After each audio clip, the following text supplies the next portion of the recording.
Good morning mga idol. So, ito naman tayo ngayon sa bukid, oh. Itong punla ko sa likod ko.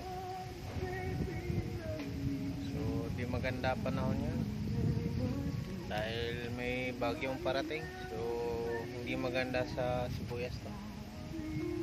Yan, tatapos ko lang mag-spray. Medyo pag laging naulan delikado yung mga punla na sibuyas. Maraming mamamatay dyan. Hindi pwedeng ulan ng ulan. Kaya natatakot kami dahil sa laki ng gastos dito. So ayan, isang basa yung lupa.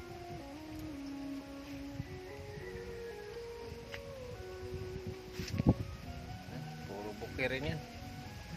Puro sibuyas tatanim dyan. Kung nakikita nyo, wala pa to sa 1/4 na pinapakita ako sa inyo ng bukid. Napakalapad dito. Marami pa to. May 4